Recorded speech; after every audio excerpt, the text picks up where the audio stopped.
Digital scam Assam চেনেলটোলৈ আপোনালোক সকলোকে স্বাগতম জনাইছোঁ। আজিৰ এই ভিডিঅ'টোৰ জৰিয়তে আপোনালোকৰ লগত আলোচনা কৰিম। ইতিমধ্যে কিন্তু আমাৰ গোটেই অসমত আপোনালোকে সকলোৱে স্মাৰ্ট মিটাৰখন লগাইছে। আপোনালোকে যিসকলে স্মাৰ্ট মিটাৰ লগাইছে তো আপোনালোকৰ এটাই প্ৰব্লেম, আপোনালোকৰ ঘৰত যেতিয়া কাৰেণ্টটো থাকে তাৰপিছত আপোনালোকৰ ঘৰত যেতিয়া কাৰেণ্টটো থাকে তেতিয়া কিন্তু আপোনালোকৰ কোনো অসুবিধা নাই।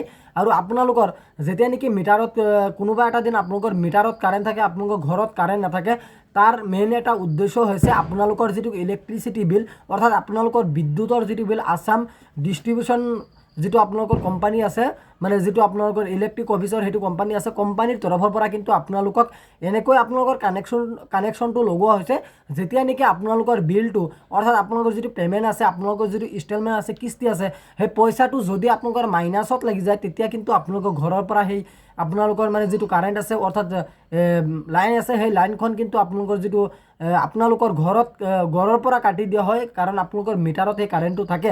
যদি আপোনালোকৰ এনেকুৱা প্ৰব্লেম হৈছে আপোনালোকৰ কিন্তু আপোনালোকৰ যিটো মিটাৰ ৰিচাৰ্জ সেই ৰিচাৰ্জটো আপোনালোকৰ মাইনাছত লাগি গৈছে আৰু আপোনালোকে সেই ৰিচাৰ্জটো কেনেকৈ কৰিব পাৰিব, নিজৰ মোবাইলৰ জৰিয়তে আপোনালোকৰ 1 টকাও বেছি নিদিয়াকৈ ধৰি লওক আপোনালোকৰ যিমান টকা আহিছে আপোনালোকে সিমান টকাই মাৰিব পাৰিব।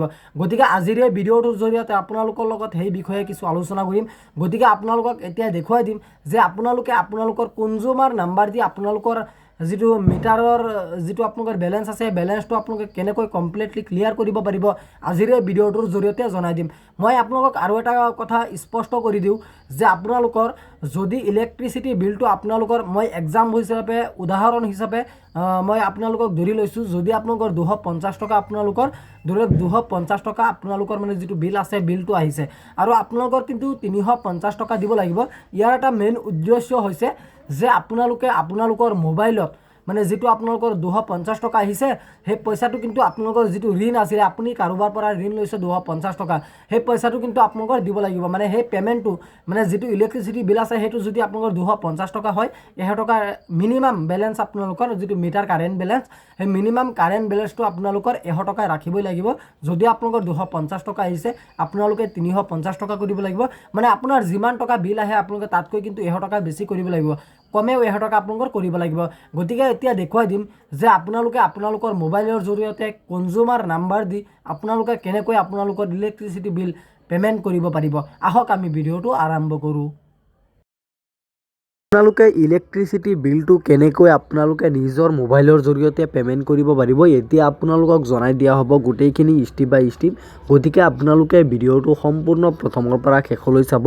এতিয়া প্ৰথমতে আপোনালোকে আপোনালোকৰ ইলেক্ট্ৰিচিটিৰ যিটো বিলৰ কাগজ আছে সেই কাগজখন আপোনালোকে হাতত লৈ বহিব আৰু কাগজখনত আপোনালোকে চাব ওপৰত আপোনালোকৰ লিখা থাকিব কনজিউমাৰ নাম্বাৰ বুলি। 11টা নে 12টা আপোনালোকৰ নম্বৰ থাকে কনজিউমাৰ নাম্বাৰ। সেই নাম্বাৰটো আপোনালোকে মনত ৰাখিব লাগিব বা আপোনাৰ লগত ৰাখিব লাগিব। তো প্ৰথমতে আপোনালোকে আপোনালোকৰ ক্ৰম ব্ৰাউজাৰটো আপোনালোকে অ'পেন কৰিব। অ'পেন কৰাৰ পাছত এতিয়া আমি প্ৰথমতে চেক কৰিম যে আমাৰ ইলেক্ট্ৰিচিটি যিটো বিল আছে সেই বিলটো কিমান টকা আহিছে। প্ৰথমতে এইটো আমাৰ চেক কৰা দৰকাৰ। তাৰপিছতহে আমি যিমান টকা পে' কৰোঁ তাৰপিছতহে আমাৰ ঘৰত কাৰেণ্টটো পোৱা যাব। যদি আপোনালোকৰ মিটাৰত কাৰেণ্ট আছে আপোনালোকৰ ঘৰত কাৰেণ্ট নাই, তেনেকুৱা ক্ষেত্ৰত কিন্তু আপোনালোকৰ মানে যিটো পইচা আছে ইলেক্ট্ৰিচিটি বিলৰ যিটো পইচা আছে সেই পইচাটো কিন্তু আপোনালোকৰ মাইনাছত লাগি গৈছে আৰু সেইকাৰণে কিন্তু আপোনালোকৰ মিটাৰত আপোনালোকৰ মানে যিটো কাৰেণ্ট আছে আৰু আপোনালোকৰ ঘৰত কাৰেণ্ট নাই। গতিকে ইয়াত আমি চাৰ্চ কৰিম ইলেক্ট্ৰিচিটি বিল বুলি আমি চাৰ্চ কৰিম। যেতিয়াই নেকি আমি চাৰ্চ কৰিম তাৰ পাছত কিন্তু আপোনালোকৰ সন্মুখত চাব প্ৰথম যিটো ৱেবছাইট আহিব এই ৱেবছাইটত আপোনালোকৰ ক্লিক কৰিব লাগিব। এতিয়া জাষ্ট আমি চাম যে আমাৰ ইলেক্ট্ৰিচিটি যিটো কাৰেণ্ট মিটাৰ আছে কাৰেণ্ট মিটাৰ বেলেঞ্চটো বৰ্তমান কিমান টকা হৈ আছে।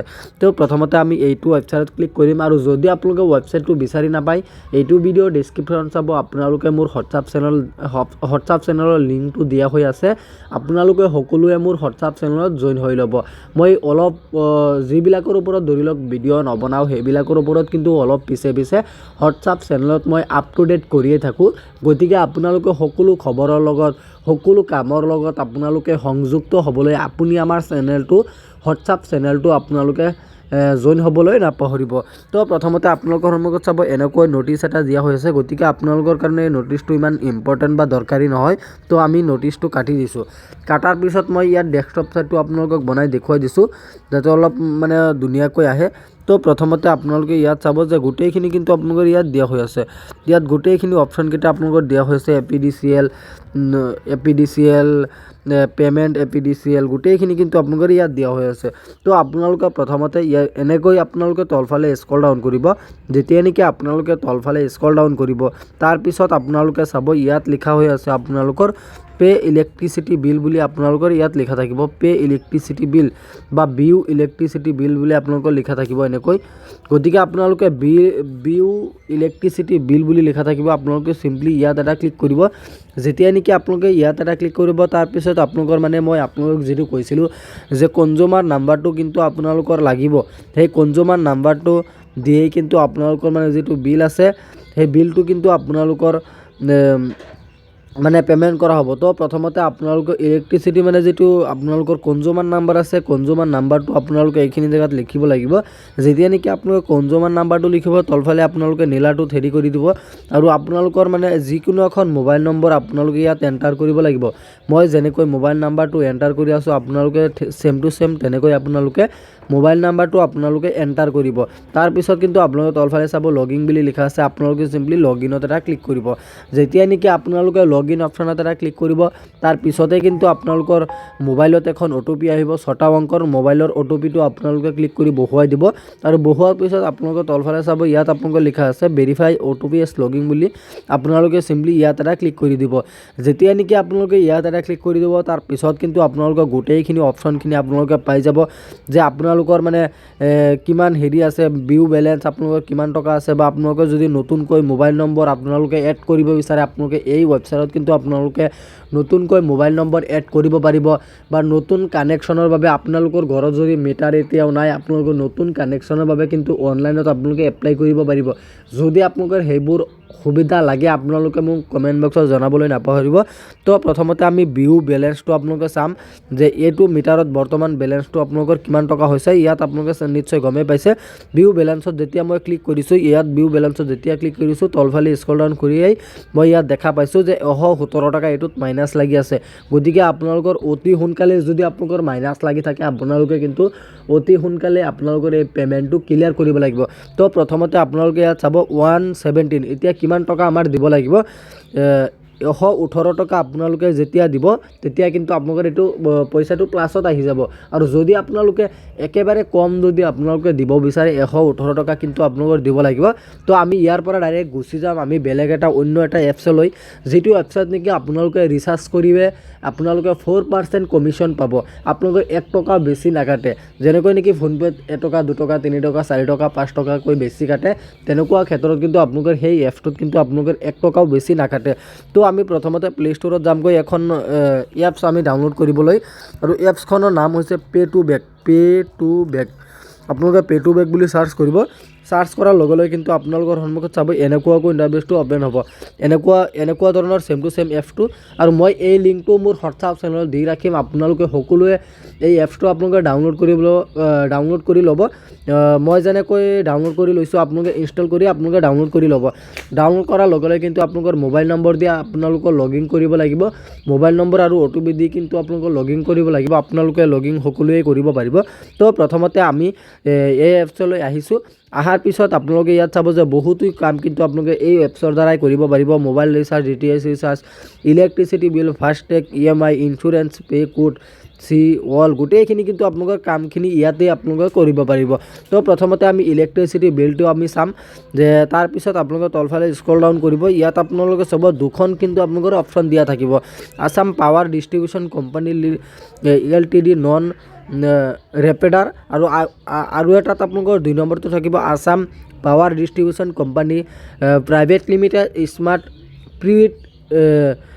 Prepaid recharge. গতিকে আপোনালোকে চিম্পলি 2 নম্বৰত এখন ক্লিক কৰিব আৰু আপোনালোকৰ মানে যিটো কনজিউমাৰ নাম্বাৰ আছে আপুনি যেতিয়া চেক কৰিছিলে সেই কনজিউমাৰ নাম্বাৰটো কিন্তু আপোনালোকৰ দিব লাগিব। আপোনালোকে কনজিউমাৰ নাম্বাৰটো যেতিয়াই দিব তেতিয়াই আপোনালোকৰ মানে যিটো হেৰি আছে আপোনালোকে তলফালে স্ক্ৰল ডাউন কৰিব। স্ক্ৰল ডাউন কৰি আপোনালোকে ইয়াত চাব ফিজ বিল বুলি লিখা থাকিব। আপোনালোকে ফিজ বিলত এখন ক্লিক কৰিব। যেতিয়াই নেকি আপোনালোকে ফিজ বিলত এখন ক্লিক কৰিব তাৰপিছত আপোনালোকৰ মানে যিটো পইচা আছে সেই পইচাটো আপোনালোকৰ কিমান টকা আছিলে ইয়াত আপোনালোকে ক্লিক কৰি মানে আপোনালোকৰ এমাউণ্টটো বহুৱাব লাগিব। যেনেকৈ মোৰ 117 টকা আছিলে, এতিয়া মই 118 টকা দিম। 118 টকা দিয়াৰ পাছতহে আপোনালোকৰ পে' বিলত আপোনালোকে যেতিয়া ক্লিক কৰিব, তেতিয়া কিন্তু আপোনালোকৰ মানে যিটো ৱালেটত ৰিচাৰ্জ আছে, সেই ৱালেটত কিন্তু আপোনালোকৰ 118 টকাটো আপোনালোকৰ থাকিব লাগিব আৰু তাৰ পাছতে কিন্তু আপোনালোকৰ ইয়াৰ পৰা কাটি পেলাই আপোনালোকৰ মানে যিটো কেছবেক আছে, কেছবেকটো আপোনালোকে পাই যাব। তো ইয়াতে আপোনালোকে কিন্তু এই এপছত কিন্তু আপোনালোকে বিভিন্ন ধৰণৰ কাম কিন্তু আপোনালোকে কৰিব পাৰিব। যিকোনো ধৰণৰ কাম আপোনালোকে কৰিব পাৰিব। আপোনালোকে এই এপছ দি আপোনালোকে সকলোৱে কৰিব। যদি আপোনালোকে কৰি লয় তেনেকুৱা ক্ষেত্ৰত কিন্তু আপোনালোকে মাৰ্জিনকৈ এইখিনি আপোনালোকে চাব পাৰিব। জিঅ'ত আপোনালোকে হেৰি কৰিলে জিঅ' 0.8% আপোনালোকে কমিশ্যন পাব। এয়াৰটেলত আপোনালোকে 1% কমিশ্যন পাব। BIত 2.2% কমিশ্যন পাব। তাৰপিছত আপোনালোকে BSNLত আপোনালোকে টপ আপ কৰিলে আপোনালোকে 3.5% কমিশ্যন পাব। তাৰপিছত আপোনালোকে DTHত আপোনালোকে ৰিচাৰ্জ কৰিলে আপোনালোকে 2.8% কমিশ্যন পাব। তাৰপিছত এয়াৰটেল ডিজিটেল টিভিত হেৰি কৰিলে 3%, ডিছ টিভিত কৰিলে 3%, তাৰপিছত আপোনালোকে DTHত কৰিলে আপোনালোকে পাব 3%, ছান ডিৰেক্ট কৰিলে পাব আপোনালোকে 3%। গোটেইখিনিত কিন্তু আপোনালোকে ইলেক্ট্ৰিচিটি বিলতো কিন্তু আপোনালোকে 0.5% কমিশ্যন লাভ কৰিব পাৰিব। তো আপোনালোকে যদি এতিয়াও আপোনালোকে এই এপছটো আপোনালোকে ডাউনলোড কৰা নাই, আপোনালোকে সোনকালে ডাউনলোড কৰি ল'ব। আৰু মিনিমাম কিন্তু আপোনালোকে ইয়াৰ পৰা ডিপ'জিট কৰিব পাৰিব 100 টকাও কিন্তু আপোনালোকে ইয়াৰ পৰা আপোনালোকে ডিপ'জিট কৰিব পাৰিব। মই আপোনালোকক ডিপ'জিটটো দেখুৱাই দিব পৰা নাই। মই মানে আপোনালোকক ডিপ'জিটটো দেখুৱাব পৰা নাই কাৰণ মোৰ অলপ অসুবিধা আছে। গতিকে আপোনালোকে 100 টকাৰ ওপৰতো কিন্তু আপোনালোকে 100 টকাতকৈ কিন্তু আপোনালোকে মানে ডিপ'জিট কৰিব পাৰিব। তো আপোনালোকে এই এপছটো সকলোৱে ডাউনলোড কৰি ল'ব। গতিকে আজি ইমানখিনি আছিলে আপোনালোকক দিবলগীয়া ইনফৰমেশ্যন। আশা কৰিছোঁ ভিডিঅ'টো চাই ভাল পালে। যদি ভিডিঅ'টো চাই ভাল পালে তেন্তে ভিডিঅ'টোত এটা লাইক কৰি দিব। আৰু আপুনি যদি আমাৰ চেনেলত নতুন আছে, প্লিজ আপুনি আমাৰ চেনেলটো ছাবস্ক্ৰাইব কৰিবলৈ নাপাহৰিব। ধন্যবাদ থাকিল সকলোলৈ। জয় আই অসম।